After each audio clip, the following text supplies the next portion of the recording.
Shalom, shalom, shalom, shalom, shalom, shalom, shalom.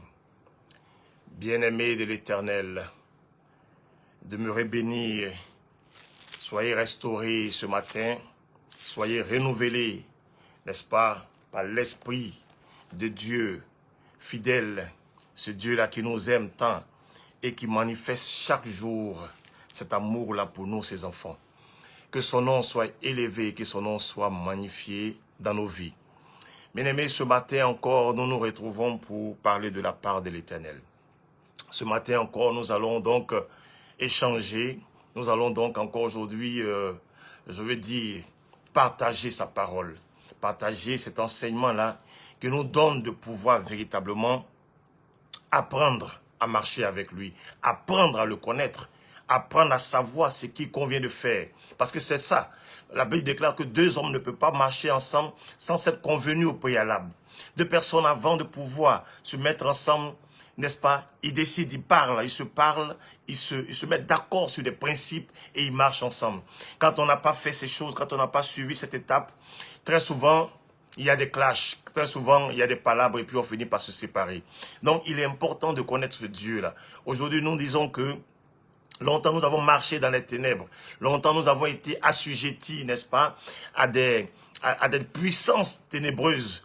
Mais le Seigneur nous aime tellement qu'il nous a rachetés. Il nous a ramenés, n'est-ce pas, à la lumière. Comment ne pas maintenant apprendre à le connaître pour marcher dans cette lumière-là? Sinon, nous allons encore nous égarer, nous allons encore emprunter le chemin des ténèbres. Et là, je suis convaincu que le diable ne s'amusera plus avec nous. C'est pourquoi il convient que chaque jour, nous puissions véritablement parler de ce Dieu-là. Nous apprenons à le connaître pour que nous soyons à l'abri de toute surprise. Alors, ceci dit, ce matin encore, nous allons parler. Le thème d'aujourd'hui, c'est plutôt les fausses promesses, n'est-ce pas, de miracles et de guérison. Je répète, les fausses promesses de miracles et de guérison. Et le sous-thème, c'est « Un homme peut-il obliger l'Éternel à opérer un miracle ?» Est-ce qu'un homme peut obliger l'Éternel des armées à opérer un miracle? Ou un homme de Dieu peut-il obliger l'Éternel à opérer un miracle? Bien aimé, c'est ce que nous allons développer aujourd'hui parce qu'il est important que nous apprenions à connaître Dieu. C'est pourquoi je me pose des questions. Et face à ce phénomène, n'est-ce pas, qui a envahi le milieu des enfants de Dieu, le milieu chrétien, il est important de chercher à comprendre. Est-ce que c'est possible qu'une personne, n'est-ce pas, oblige l'Éternel à opérer un miracle? Si oui, alors, pourquoi lors des programmes qu'organisent ces personnes-là, on n'assiste à aucun miracle? Si ce n'est des mises en scène, si ce n'est, n'est-ce pas, des montages faits par eux, on n'assiste à aucun miracle. Si un homme peut obliger Dieu à opérer un miracle, si un serviteur de Dieu peut obliger Dieu à opérer un miracle, pourquoi donc lors de ces programmes-là, il n'y a aucun miracle? Si ce n'est, n'est-ce pas, ce que je viens de citer, les montages, la comédie qui joue. Alors, si la réponse est non, alors pourquoi donc promettre le miracle? Pourquoi promettre la guérison à des personnes qu'on invite à ces programmes? Voici la question qui me taraude l'esprit, qui me fatigue franchement dit. Depuis des années et des années, je me pose ces questions. Aujourd'hui, il est important que vous et moi, nous nous posions ces questions pour retrouver, n'est-ce pas, des éléments de réponse dans ce que nous allons pouvoir partager aujourd'hui comme enseignement. Donc, si Dieu est celui-là même qui est au-dessus de toutes choses, si c'est celui-là qui opère le miracle, pourquoi promettre un miracle si tu sais que la chose ne peut pas venir de toi? Pourquoi est-ce que lors de ces programmes que vous organisez à la pompe, on n'assiste à aucun miracle, si ce n'est les mises en scène? Pourquoi? Alors nous allons entrer dans le vif de notre sujet aujourd'hui. Nous allons définir, comme à notre habitude, n'est-ce pas, les mots miracle et guérison. Et nous allons développer. Alors, le dictionnaire Larousse dit que le miracle est un fait extraordinaire où l'on croit reconnaître une intervention divine. Un fait extraordinaire où l'on croit reconnaître une intervention divine. C'est un mystère, on l'a déjà expliqué dans un de nos enseignements, c'est quelque chose qui est caché, c'est des dogmes, ok? Alors, la définition du Larousse aussi de guérison, c'est le fait de guérir, n'est-ce pas? Un rétablissement, c'est le retour du patient à l'état dans lequel il était avant de tomber malade. Donc, avant de tomber malade, tu étais dans un état, et puis tu tombes malade, donc tu bascules dans un autre état, n'est-ce pas, dégradant. Mais quand tu es guéri, tu reviens à ton état initial. Donc, c'est ça, le fait de guérir. Ok. On va maintenant parler de la définition selon le dictionnaire biblique. Le dictionnaire biblique définit le miracle comme étant un fait surnaturel qui manifeste la puissance divine. Un fait surnaturel qui manifeste la puissance divine. Un témoignage à la puissance et à la science infinie de Dieu. C'est un témoignage à la puissance et à la science infinie de Dieu. Et la définition de guérison, c'est action de guérir, de ramener à la santé, c'est aussi la suppression d'un mal moral. Voici définis, n'est-ce pas, les deux mots qui nous intéressent aujourd'hui, à savoir le miracle et la guérison. Nous allons maintenant prendre notre Bible, dans le livre de Matthieu, chapitre 10, le verset 1. Matthieu, chapitre 10, verset 1. Je lis la parole. Puis, ayant appelé ses 12 disciples, il leur donna le pouvoir de chasser les esprits impurs et de guérir toute maladie et toute infirmité. Jésus, ayant appelé ses 12 disciples, il leur donna le pouvoir, c'est important de le signaler plutôt, le pouvoir de chasser les esprits impurs et de guérir toute maladie et toute infirmité. C'est ce que nous dit la Bible dans Matthieu 10, verset 1. Verset 1, oui, c'est ça. Et nous allons lire aussi Luc, chapitre 10, le verset 1. Nous allons comprendre beaucoup de choses ce matin. Luc 10, verset 1.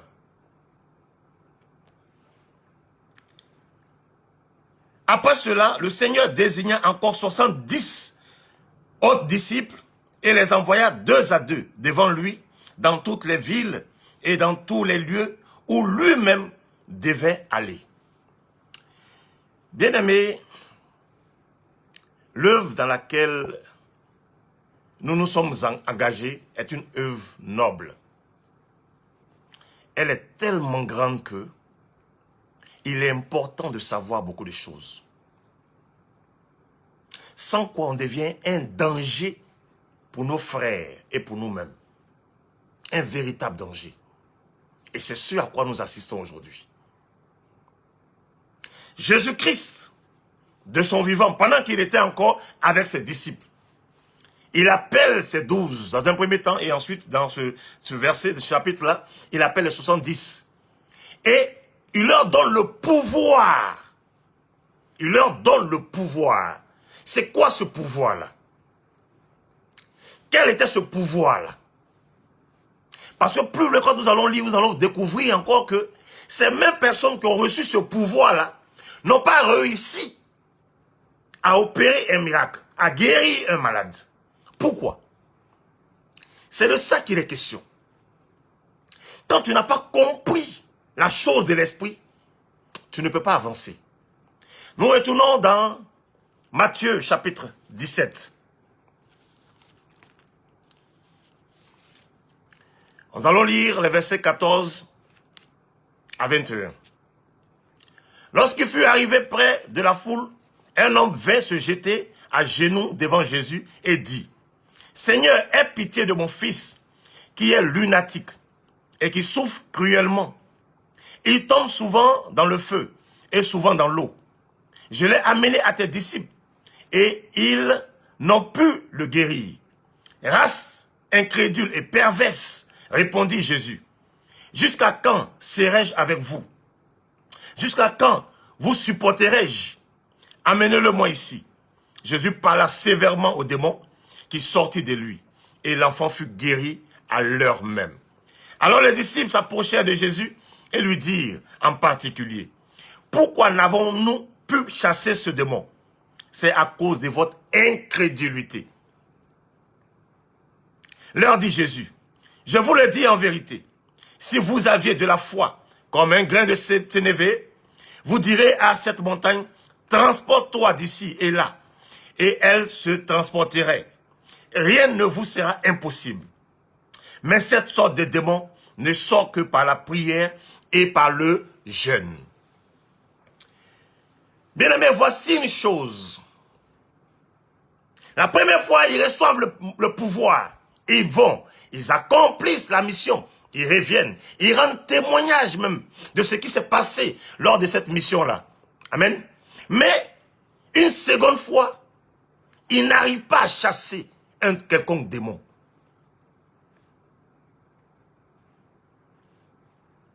Ça me donne à me poser beaucoup de questions. Où était ce pouvoir-là donc? Qu'est-ce qui représentait ce pouvoir-là? Qu'est-ce qui incarnait ce pouvoir? Qu'est-ce qui illustrait ce pouvoir qu'ils ont reçu dans Matthieu chapitre 10, le verset 1? De quel pouvoir il s'agissait? Bien-aimé, il s'agissait du Saint-Esprit simplement. Il s'agissait de l'Esprit de Dieu. Jésus-Christ savait qu'il leur donne son esprit et il les envoie en mission. Un test. Ils vont avec l'esprit, ils réussissent et ils reviennent. La seconde fois, l'esprit n'est plus avec eux. La chair était au rendez-vous. Ils n'ont pas pu. Ils n'ont pas pu. La Bible nous déclare que l'enfant était lunatique. Aujourd'hui, nous avons beaucoup de lunatiques parmi nous. Des personnes qui ont des maladies périodiques. À une certaine période de l'année, les maladies se manifestent. Les démons se manifestent. Quand la période passe plutôt, ils peuvent rendre témoignage qu'ils ont été guéris. Mais ils sont lunatiques. Les esprits travaillent au travers, n'est-ce pas, des astres. Et c'est un cycle. Ils assistent à des programmes, mais jamais de guérison. Jamais aucun miracle. Mais pourquoi? Pourquoi? Il est important de le savoir, bien-aimés. Les enfants de Dieu souffrent. Serviteurs, servantes, réveillons-nous. Abandonnons des pratiques qui ne glorifieront pas Dieu. Et apportons le salut aux enfants de Dieu. Apportons la délivrance, la guérison, la restauration aux enfants de Dieu. C'est de ça qu'ils ont besoin. Les disciples n'ont pas pu guérir un lunatique. Un simple lunatique. Et il finit par dire, ce genre de démons ne sortent que par le jeûne et par la prière. Aujourd'hui, nous avons des serviteurs qui sont obèses. Ils ne jeûnent pas. Ils ne prient pas. Ils établissent un groupe d'intercession à qui ils confient toute la mission. Et eux, ils sont dans l'aisance. Comment veux-tu que des guérisons se fassent au travers de toi? Comment veux-tu être un canal par lequel le Seigneur va opérer des miracles?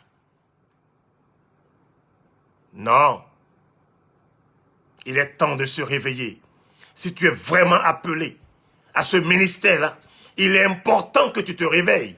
Il est important que tu penses aux brebis sur lesquelles tu penses être établi, ou sur lesquelles tu es établi véritablement par l'Éternel. Et tu dois paître ce troupeau-là. Tu dois paître ces brebis-là. Un berger qui marche, je le dis toujours, un berger qui passe son temps à chercher la nourriture pour ses brebis n'a pas le temps de grossir. Il n'a pas le temps de grossir. S'il jeûne, s'il prie, s'il veille, il ne peut pas grossir. De quel berger parlons-nous? En avance. Nous allons lire Matthieu 12. Matthieu 12, les versets 38 et 39. Alors quelques-uns des scribes et des pharisiens prirent la parole et dirent, « Maître, nous voudrions te voir faire un miracle. » Il leur répondit, « Une génération méchante et adultère demande un miracle. Il ne lui sera donné d'autre miracle que celui du prophète Jonas. » Une race perverse, méchante, demande miracle. Non, il n'y aura pas de miracle. Le miracle, nous l'avons défini, c'est un effet surnaturel qui émane de la puissance divine de Dieu. Parce que dans le divin, il y a aussi Satan. Ne confondons pas. La définition du Larousse, elle est à part. Mais Dieu, nous parlons de Dieu ici. Nous parlons de l'Éternel ici. Jésus-Christ refuse un miracle aux hommes. Parce qu'ils sont méchants. Il connaît leurs pensées. Il connaît leur vie. Mais toi, tu organises un programme, tu promets des miracles. Tu promets des guérisons. Qui va faire ces miracles-là? Connais-tu la vie de ceux qui viennent à toi? Connais-tu la vie de ceux qui viendront à ce programme-là? Est-ce que tu connais leur vie? Qui es-tu pour promettre une promesse, un miracle ou bien une guérison? Qui es-tu? Est-ce toi qui vas opérer ce miracle? Ou l'Éternel? Est-ce l'Éternel qui va opérer le miracle? Ou toi, serviteur ou servante? Quand tu lis la Bible, à quel niveau de la Bible un miracle a été programmé, annoncé? Dans quel verset de la Bible tu as lu ça? Que Dieu donne rendez-vous aux gens pour un miracle.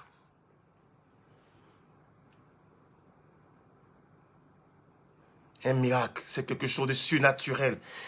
C'est une surprise. C'est quelque chose d'étonnant. Mais si la chose est programmée, si je m'attends à ça, où est la surprise? Où est le côté étonnement? Ça intervient à quel niveau? Dieu n'est pas dans ça. Et ceux qui ont été des canaux par lesquels le Seigneur s'est manifesté et par lesquels des miracles ont été opérés, ils avaient une vie contraire à celle que nous avons aujourd'hui, bien-aimés. Ils avaient une vie rangée. Et ce qui les animait, ce qui était pour eux la substance de leur vie, c'était comment glorifier l'Éternel. Est-ce ce que toi, ce qui t'anime? Non. Tu recherches ta gloire. Tu recherches comment paraître. Tu recherches comment être adulé des hommes. Dieu n'est pas au rendez-vous dans ta vie. Tout ce que tu recherches, c'est ta gloire. Dieu ne peut se glorifier en toi. Dieu ne peut t'utiliser pour être un canal de gloire, de miracle, de guérison. Nulle part. Nulle part. Regardez quelque chose un peu. Nous avons déjà parlé de ça, mais nous allons y revenir encore aujourd'hui. Lorsque vous prenez vos affiches qui annoncent vos programmes, où est la photo de l'Éternel? Où est l'image de l'Éternel? Puisque c'est lui qui va opérer le miracle. Où est sa photo? Où est son image? Nulle part. Le thème qui sont sur vos programmes ne reflète aucunement la Bible. Souvent même, il n'y a aucun verset biblique. Où est la gloire de Dieu pour qu'il se manifeste pendant vos programmes? Qu'est-ce qui donnera à Dieu de se manifester lorsque vous organisez vos programmes charnels? C'est quoi? Vous recherchez votre gloire. On vous voit avec des positions comme des guignols. Aucune gloire de l'Éternel. Si l'esprit qui vous donne d'organiser ce programme n'est pas l'esprit de Dieu, comment voulez-vous que Dieu vienne à un programme où lui, il ne se sent pas, où lui, il ne sera pas glorifié, où lui, il n'est pas à l'origine? Arrêtez ça. Ce sont vos images. Vous êtes des idolâtres et vous conduisez les enfants de Dieu à l'idolâtrie. Dieu est esprit et ceux qui doivent l'adorer en esprit et en vérité.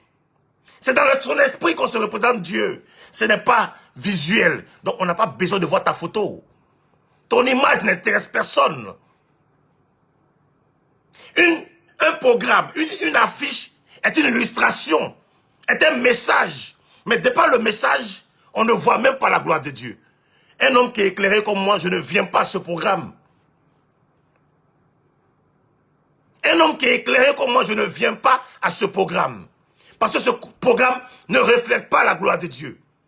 Vous volez la gloire de Dieu. Vous promettez des miracles. Qui es-tu? À moins que tu sois de ceux-là qui sont allés pactiser avec le diable. À moins que tu sois un féticheur.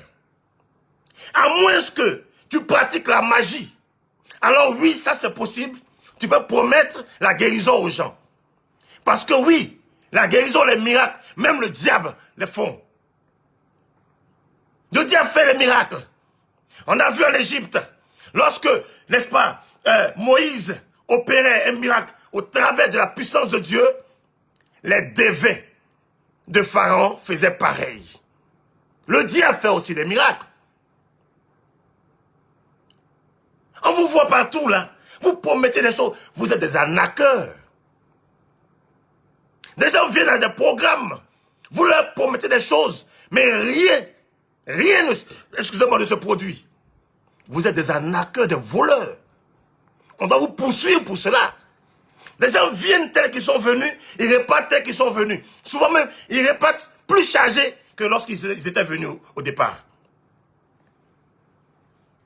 C'est un vol organisé. Une arnaque. Et à un programme où vous invitez plus de 1000 personnes, on assiste seulement à un miracle. Un seul miracle, une mise en scène. La même personne là se promène d'église en église pour aller être, je veux dire, le canal de miracle. Vous jouez une comédie, un montage. C'est devenu... Je ne sais pas comment je vais appeler ça. Est-ce que vous pouvez me prêter un nom? C'est quoi ça? C'est quelle comédie ça? Mais les gens sont venus, hein. Ils ont fait offrande. Vous allez remplir vos poches, vous allez partir. Vous allez prendre l'argent, vous allez faire affiche, vous allez pancarder partout. Vous allez devenir des graffitis, pancarder partout dans la ville pour appeler les gens à venir. Mais quand ils viennent, ils ne voient rien, ils ne reçoivent rien et puis ils repartent. Il est temps que ça cesse. Vous avez assez volé la gloire de Dieu. Vous avez assez conduit les enfants à pratiquer l'idolâtrie. Il est important que ça cesse. L'Éternel n'a pas besoin d'affiches. Au temps de Jésus-Christ, il n'y a pas d'affiche publicitaire. Mais l'évangile parcourait les villes. L'évangile partait de ville en ville. Au temps des apôtres, l'évangile parcourait les villes et les pays. Ils n'ont pas besoin de ça. Votre argument farfelu de la modernisation, c'est démoniaque. Le bouche à oreille, c'est la meilleure des publicités. Et ça s'en va. Ton image a quoi à voir avec la présence de Dieu? Je vais vous poser une question. Depuis quand est-ce que un envoyé parle de lui? Depuis quand est-ce que un messager parle de lui? Quand vous entrez dans le bureau d'un ministre, le mur parle. Le mur parle. Nulle part vous allez voir sa photo. Très souvent, c'est juste derrière lui. Son siège, juste derrière lui, il y a la photo du président. C'est le président qui met en exergue. Quand vous l'invitez à un programme, quand il vient, il va faire son discours, il va mentionner le nom du président. C'est lui qui l'a mis là, qui l'a établi. Il parle de son président, il parle de son supérieur. Pareil pour un ambassadeur. Vous dites que vous êtes des messagers de Dieu. Mais c'est vous parlez de vous. Vous mettez Dieu à côté et vous parlez de vous. Non, vous êtes des envoyés du diable et non serviteurs de l'Éternel. Parce qu'un envoyé, il parle de son envoyeur. Il mentionne, il glorifie, il valorise celui qui l'a envoyé. Mais vous parlez de vous. C'est vous qui devez être vus. Vous êtes des véritables idolâtres. Cessez d'égarer les enfants de Dieu. Cessez d'égarer les enfants de Dieu. Les temps sont mauvais. Repentez-vous. Vous qui pratiquez encore ces choses. Repentissez-vous. Votre programme, il ne doit avoir que, tout au plus, le nom des personnes. Sinon, date, heure, un lieu, et puis quoi encore? Le thème. C'est ça qui doit attirer les enfants de Dieu à ton programme. Et non ta photo. Et non celle de ta femme et autres. Couple pastoral. On s'en moque éperdument. On s'en moque éperdument. Si vous voulez faire des albums, trouvez un lieu pour aller. C'est pas l'église. C'est pas dans la maison de Dieu. Abandonnez ces pratiques-là. Nous avançons.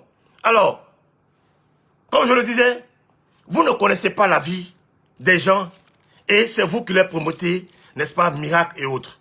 Lisons-nous ce passage. Matthieu chapitre 3, le verset 7. Mais voyant venir à son baptême beaucoup de pharisiens et de sadducéens, il leur dit, race de vipères, qui vous a appris à fuir la colère à venir? Alléluia. Qui vous a appris à fuir la colère à venir? Aujourd'hui, les gens pensent que il leur suffit d'avoir un père spirituel, un gros bishop, et puis ils sont à l'abri de toutes choses. Dieu va les bénir, malgré leur vie de dépravé, de débauché. Dieu va les protéger. Non, tu te trompes. Tu penses que quand tu seras baptisé par un archibishop, alors donc tu es protégé. Non, Dieu va te pardonner ce que tu fais. Non. Ici, les pharisiens et les sadducéens, c'est ce que vous êtes aujourd'hui. Au lieu de chercher l'Éternel, vous cherchez à vous accrocher à un quelconque bishop. Il ne peut rien pour toi. Et regarde, tu as assisté à combien de cultes? Tu as assisté à combien de programmes? Fais ton mea culpa. Ta vie là, à quel niveau ta vie a changé? À quel niveau ta vie a changé? Quel est le plus divin de l'Éternel que tu as reçu? C'est la même chose. C'est une routine. Souvent, promesse, quand ça ne s'accomplit pas, on dit c'est parce que tu as mal agi, tu as fait ceci, tu as fait cela que Dieu n'a pas exaucé, n'est-ce pas, la promesse? Non. Quand Dieu a parlé, il n'y a pas à ta personne, il n'y a pas à ton péché, il n'y a pas à ta vie sale. Quand Dieu a ouvert sa bouche pour parler, il le fait. Regarde ta vie un peu. Combien de fois tu as dépensé? Transport, tu vas ici, tu te promènes d'homme de Dieu en homme de Dieu. Tu connais tous les bishops de la Côte d'Ivoire, du monde entier. Tu es connecté à tous les programmes, à toutes les chaînes, à tous les groupes de prière. Ta vie, regarde un peu ta vie. Sonde un peu ta vie à la lumière des Écritures. Et puis tu vas faire ton mea culpa. Tu vas faire ton diagnostic. Et puis tu vas me donner le résultat. Qu'est-ce qui a changé? Tu n'es chrétien que de façade. Sinon, à l'intérieur, la manne, la parole, tu ne l'as pas. C'est elle qui guérit. Tu ne l'as pas. Homme de Dieu, cessez de vous substituer à l'Éternel. Arrêtez de voler la gloire de Dieu. Non, arrêtez de voler la gloire de Dieu. Il va vous châtier. Il ne s'amuse pas avec ça. Moi, j'aime ce Dieu-là parce qu'il n'a pas honte. Il dit, il est un Dieu jaloux, qui punit l'iniquité des pères sur les enfants. Pardonnez, arrêtez ça.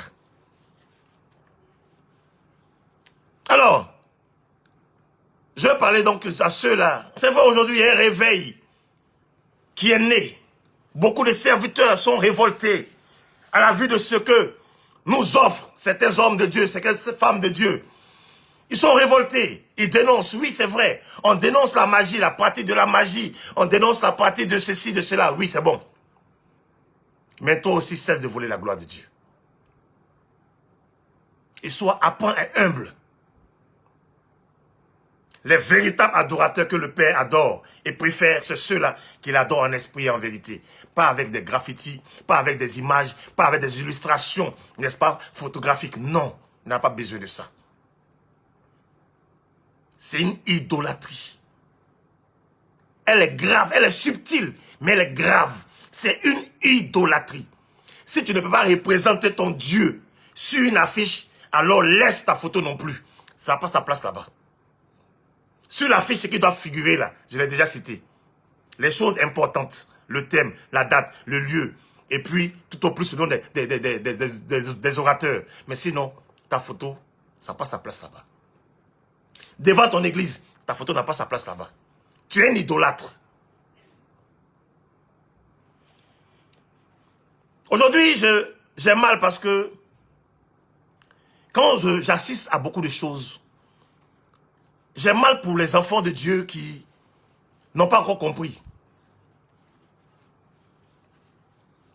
Quand vous lisez la Bible, vous vous rendez compte que le Seigneur, l'Éternel, il a tout fait, il a tout planifié.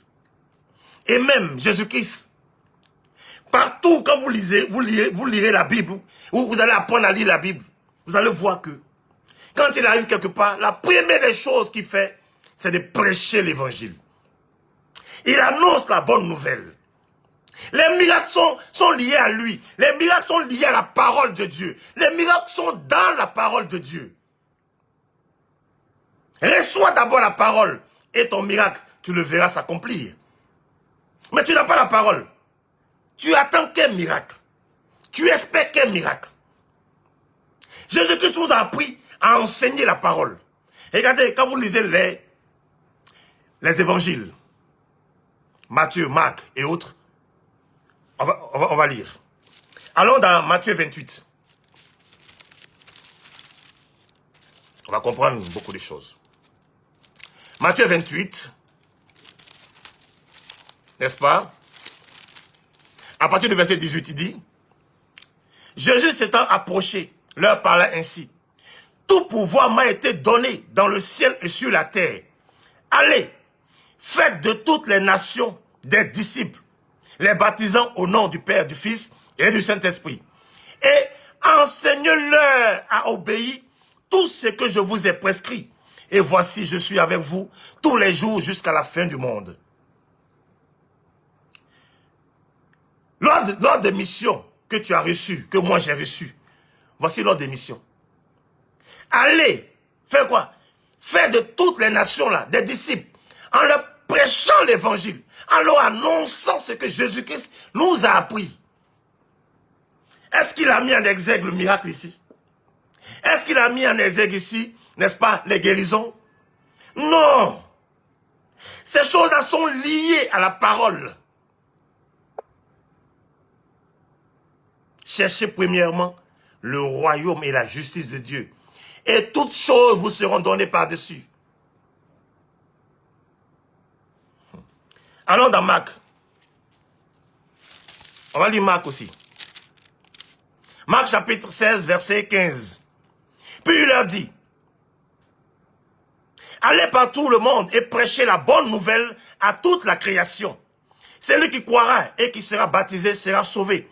Mais celui qui ne croira pas sera condamné. Voici les miracles qui accompagneront ceux qui auront cru. Les miracles accompagnent. Si tu crois, si tu marches selon l'évangile, si tu as reçu l'évangile vrai, les miracles viennent. Tu n'as pas couru derrière les miracles. Ne cours plus derrière les miracles. Tu es un miracle toi-même. Le miracle est en toi quand tu as reçu le Seigneur Jésus-Christ de Nazareth. La guérison est en toi quand tu as reçu sa parole. Tu n'as pas à courir après ces choses. Ces choses doivent courir après toi. Ça doit t'accompagner. Ce sont des mesures d'accompagnement quand tu as reçu le Seigneur Jésus-Christ. Mais toi, tu cours après des choses qui sont en toi, qui doivent être en toi, si tu as vraiment reçu le Seigneur. Tu cours derrière du néant, le vide, et on t'escroque. Tu es victime d'arnaque. Et puis encore, ils vont t'envoûter pour te maintenir captif, afin de toujours t'escroquer. C'est ça. Quand ils viennent, ce qu'ils vous donnent, vous les recevez là, ce n'est rien d'autre que les démons qui vous partagent. Afin que à chaque fois qu'ils prononcent quelque chose, vous soyez prêts à les suivre. Ils ne prêchent plus l'évangile.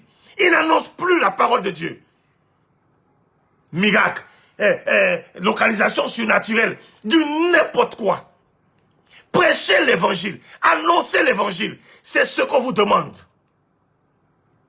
Les enfants de Dieu ont soif de l'évangile. Marc finit par ça. Il faut prêcher l'évangile.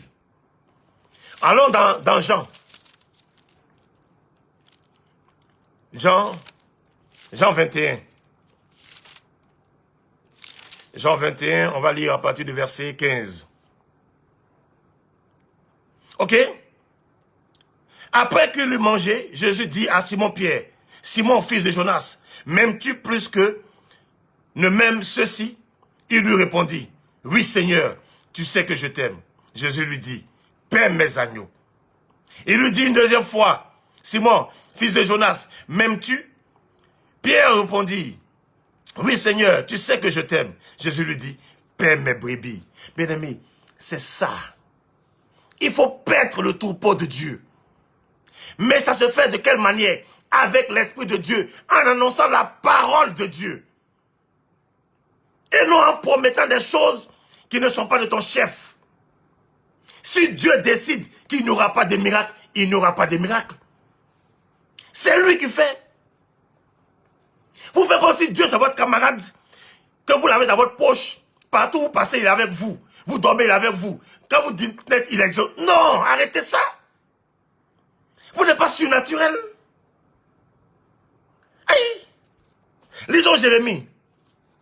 Jérémie chapitre 7. Non. On ne peut pas être méchant jusqu'à ce niveau-là. Jérémie 7. Verset 16. Jérémie chapitre 7, verset 16. Et toi, n'intercède pas en faveur de ce peuple. N'élève pour eux ni supplication, ni prière. Ne fais pas des instances auprès de moi, car je ne t'écouterai pas. C'est Dieu, l'Éternel, qui parle comme ça à Jérémie. On va lire encore un autre passage, dans le chapitre 11, le verset 14. Et toi, n'intercède pas en faveur de ce peuple. N'élève pour eux ni supplication, ni prière, car je ne les écouterai pas. Donc Dieu peut refuser de t'écouter. Toi, en tant que serviteur, Dieu peut refuser de t'écouter, de t'exaucer ou d'exaucer ta prière. Pourquoi? Parce que ceux pour qui tu pries sont des personnes qui n'écoutent pas Dieu, qui ont décidé de marcher avec le diable. Dieu peut les punir. Dieu peut t'attendre de les punir et toi, tu vas vouloir venir prier. Il dit, il ne va pas t'écouter. Donc, si Dieu peut ne pas t'écouter, comment toi, tu peux promettre miracle aux gens? Comment tu peux promettre guérison aux gens? Sur quoi tu te bases pour promettre ces choses aux gens? Sur quoi? Parce que le programme que tu organises, auquel tu demandes aux gens de venir de partout, là, tu ne connais pas ces personnes qui viennent à toi. Tu ne connais pas leur vie. Comment tu peux leur promettre déjà, d'ores et déjà, un miracle quelconque? Diantre. Comment tu fais pour toi, là? Comment tu fais pour toi? Aujourd'hui, nous sommes dans les temps mauvais. On voit, les gens sont ennemis de la vérité. Les gens font du mal partout où ils sont. Les gens sont fanfarons, ils sont hautains, ils sont blasphémateurs. Ils sont pires même que ces pharisiens-là. Et toi, déjà, tu promets un miracle. C'est quel miracle qu'ils vont recevoir? De qui? De Baé? De Kokangba? De qui? Ton démon là, c'est qui? Dis-nous le nom. Non, c'est pas possible. Des gens qui marchent dans le faux, qui pratiquent tout ce qui est abomination. Des homosexuels même parmi les hommes de Dieu. Dans la maison de prière, il y a des homosexuels, il y a des lesbiennes. Des gens qui pratiquent la bestialité. Et toi, tu promets miracle. Dieu va manger son totem à cause de toi? Non. Dieu ne peut pas manger son totem à cause de toi. À cause du fait que tu veux te remplir les poches.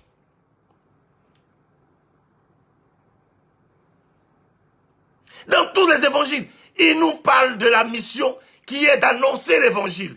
Quand tu annonces l'évangile, alors les miracles suivent. Alors les guérisons suivent. Vous n'annoncez pas l'évangile et vous voulez que les miracles suivent. Non. Vous n'êtes pas des canaux par lesquels Dieu peut se glorifier. Vous êtes souillés, vous êtes sales. Apprenez à vous purifier d'abord. Cherchez à vous sanctifier d'abord. Alors vous serez des canaux fluides par lesquels Dieu pourra opérer des miracles. Ce qui sort de ta bouche, c'est mensonge. Alors que c'est la parole, là, la vérité là, qui guérit, qui affranchit. Mais ce qui sort de ta bouche, c'est mensonge. C'est tromperie. C'est escroquerie. Tout est basé sur l'argent. Tout est basé sur le luxe. Évangile de prospérité. Tout ce qui vous anime, votre esprit, votre être là même là, est dans le faux. Bon, maintenant, Dieu là, lui, c'est quelle place il va utiliser pour toi t'utiliser. Il n'y a même pas quelque chose en toi qui va permettre à l'Éternel de rentrer pour t'utiliser. Il n'y a pas. Ton esprit, ta conscience, ton subconscient est faux. Tout est faux en toi. Ce que tu dis là, ce n'est pas ce que tu penses. C'est ruse pour escroquer les gens. Tu es une ventouse. Tu es une sangsue. Tu suces le sang des enfants de Dieu. Mesdames, c'est vrai, depuis longtemps, ce message m'a toujours frappé. Ça me révoltait parce que je ne supportais pas beaucoup de choses. Mais aujourd'hui, le Seigneur a voulu que nous puissions partager quelque chose. Et cette parole. Mais nous allons avancer, vous allez comprendre quelque chose. Je dis que les miracles attirent les foules. Mais les miracles ne font pas de véritables disciples. Est-ce que tu le sais? Ils savent ça, beaucoup le savent. Ils veulent seulement la masse pour avoir l'argent. Les miracles, ça attire des foules. On a vu Jésus-Christ. De son vivant, les gens venaient. 12 000 personnes, ils viennent, ils mangent du pain. Ils sont rassasiés, ils s'en vont. Ils campent la même là, on ramasse pour mettre dans le panier. 5 000 personnes. Mais combien sont restés fidèles? Combien ont été convertis véritablement? Combien ont marché selon la parole? Lisons Actes chapitre 1, le verset 25. Actes chapitre 1, verset 25.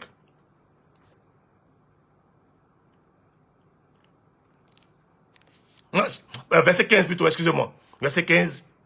En ces jours-là, Pierre se leva au milieu des frères. Le nombre des personnes réunies était d'environ 120. Le nombre des personnes réunies était d'environ 120. 5 000 ont mangé. 12 000 ont mangé. Les gens viennent de partout. Mais ceux qui sont restés fidèles, ils ne sont pas nombreux. Les miracles, ça attire des foules. Les gens aiment le sensationnel. Ils aiment ce qui est extraordinaire. C'est la définition du miracle. Un fait extraordinaire. Un fait surnaturel. Donc, tu es en train de rêver. Tu es dans les rêves. Tu es nostalgique. Tu es dans l'étonnement.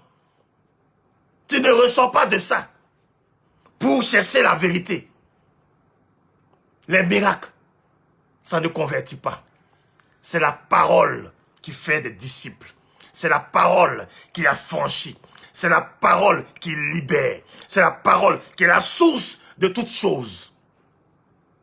Prêchez l'évangile, prêchez la parole, prêchez la vérité. Alors, les miracles suivront.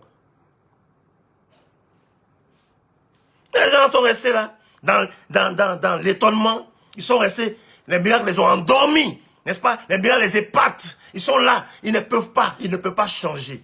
Dans la rêverie. Ils ne sortent pas de leur sommeil. Tellement la chose surnaturelle les a épatés.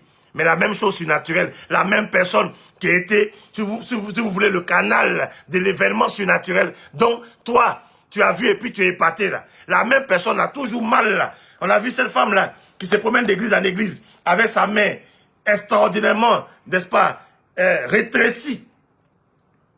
D'église en église. C'est devenu son gombo, comme on le dit. C'est devenu son canal son moyen de s'enrichir. Elle reçoit l'argent ici et elle joue les personnes guéries d'une maladie. Et puis, demain, son même malade revient, elle va dans une autre église. Les miracles, ça ne convertit pas. Ce qui convertit, c'est l'évangile, c'est la parole de Dieu. Mesdames, donc, je vais finir pour dire que, autant, aucun médecin sérieux, je dis bien, aucun médecin sérieux, parce qu'il y a des faux médecins. Autant il y a des faux médecins, autant il y a des véritables médecins. Autant aucun médecin sérieux ne peut prescrire, n'est-ce pas, un traitement à son patient sans qu'il ait examiné au préalable, sans avoir fait des examens pour savoir de quoi il souffre, sans avoir diagnostiqué son mal. Il ne peut pas lui prescrire un traitement. C'est de la même manière qu'on ne peut pas avoir de guérison, de miracles et autres, si la parole de l'Éternel ne t'a pas toi-même révélé ton mal, ne t'a pas donné de savoir de quoi tu souffres, ton état. Tant quand il parle d'état de santé, je veux parler du côté physique, du côté moral, du côté spirituel. Tu dois savoir dans quel état tu te trouves aujourd'hui. Et c'est cette même parole-là qui t'a révélé ton état de santé qui va t'apporter la guérison, qui va t'apporter la délivrance. Tant qu'on n'a pas diagnostiqué ça, on ne peut pas te soigner. Donc c'est lui qui t'a même pas diagnostiqué, le pasteur ou bien la servante de Dieu qui fait un programme et puis qui dit viens pour un miracle là, elle te ment parce qu'elle ne sait pas de quoi tu souffres. C'est pas elle qui va le faire. Quand elle agit ainsi, déjà même l'Esprit de Dieu peut pas être avec elle. Parce que ça va contre la volonté et l'essence même de Dieu. Lisons quelque chose. Allons dans Psaume. On va terminer avec ça. Psaume, chapitre 103.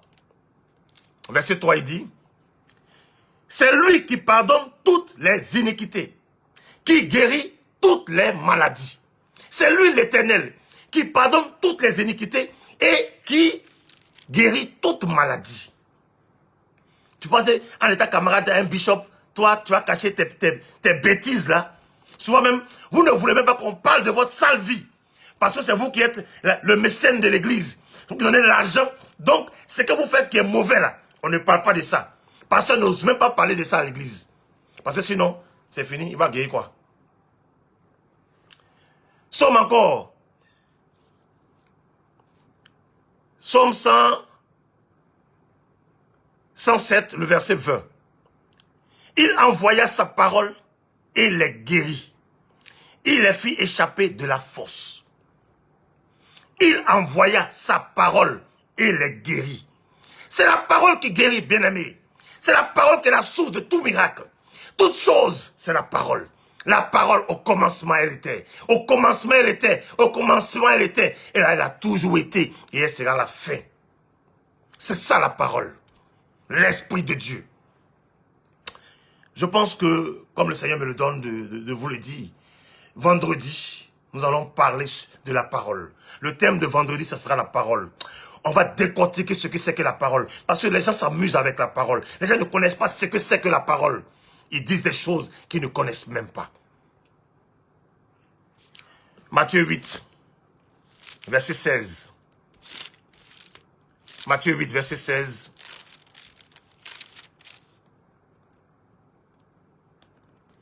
Le soir, on amena auprès de Jésus plusieurs démoniaques. Il chassa les esprits par sa parole et il guérit tous les malades. Il les chassa par sa parole. C'est la parole qui guérit, bien-aimé. Des programmes où il n'y a même pas de parole, où ce qui est annoncé, ça n'a rien à voir avec la Bible. Nous avons vu en Côte d'Ivoire, par exemple, des programmes dont le thème était mais. M-A-I-S. Mais quoi? On ne sait pas. Souvent, c'est hélas. Hélas. C'est quel thème ça? Hélas. Ou bien c'est Satan à chaud. Ça veut dire quoi ce thème-là? Ça veut dire quoi ces thèmes-là? Où vous les prenez ces thèmes-là? Satan a chaud où? Tu peux faire quoi à Satan? Toi, tu peux faire quoi à Satan? Dieu l'éternel lui-même, il respecte Satan. Toi, tu peux faire quoi à Satan? Satan a chaud. C'est quoi ces thèmes démoniaques-là? Et des gens vont venir. Des gens viendront assister à des programmes comme ça. Des thèmes qui n'ont rien à voir avec la parole. C'est la parole qui délivre. C'est la parole qui restaure. C'est la parole qui produit toutes sortes de miracles. Ce que tu recherches, tu la retrouveras dans la parole.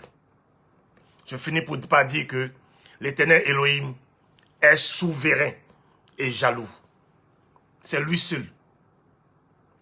Si tu es animé par un esprit qui consiste à glorifier l'Éternel, alors tu seras un véritable canal. Si tu t'effaces pour laisser place à l'Esprit de Dieu, pour glorifier ton Créateur, celui qui t'a envoyé, alors tu seras un véritable canal. Mais tant que tu vas vouloir te substituer à Dieu, tant que tu vas vouloir voler la gloire de Dieu, tant que tu vas vouloir qu'on ne parle que de toi, tu ne pourras jamais être un canal utilisé par l'Éternel. Il est dans sa parole. Il ne mangera pas son totem. Il ne fera pas ce qui est contraire à son essence, qui est la vérité. L'Éternel, c'est la vérité. Là où il y a mensonge, là où il y a tromperie, là où il y a fausseté, l'Éternel ne peut pas y demeurer. Et jamais il utilisera ces genres de personnes pour glorifier son nom. Jamais. Jamais. Effacez-vous et laissez la place à l'Éternel. Faites disparaître vos images, vos photographies, des programmes. Et laissez Dieu parler au travers de vous. Alors, vous serez des canaux élevés. Parce que comme Jésus pouvait le dire, il dit, glorifie-moi afin que tu sois glorifié. Si l'Éternel te glorifie, si tu utilises, alors tu seras glorifié. Tu n'as pas à vouloir toi-même chercher une quelconque gloire en l'étouffant, en l'écartant. Tant qu'il t'utilisera, tu seras glorifié. Laisse donc la place à l'Éternel. Que le Seigneur vous bénisse abondamment et qui développe encore ce thème avec vous. Personne ne peut l'obliger à faire un miracle. Personne. Quel que soit son rang. Bishopat, tribishopat, archibishopat, très révérend. Quel que soit ton titre, ton grade. Personne ne peut obliger l'Éternel à opérer un miracle. Jamais. À faire des choses contraires à la vérité. Contraires à ce que lui-même il interdit. Jamais. Que personne ne pourra le faire. Que le Seigneur vous bénisse abondamment. Et qu'il nous donne de nous retrouver très bientôt. Vendredi, comme je l'ai dit, nous allons parler de la parole. Le thème de vendredi, ce sera la parole. Le Seigneur va encore se révéler pour vous donner de comprendre ce qu'il est et ce qu'il représente.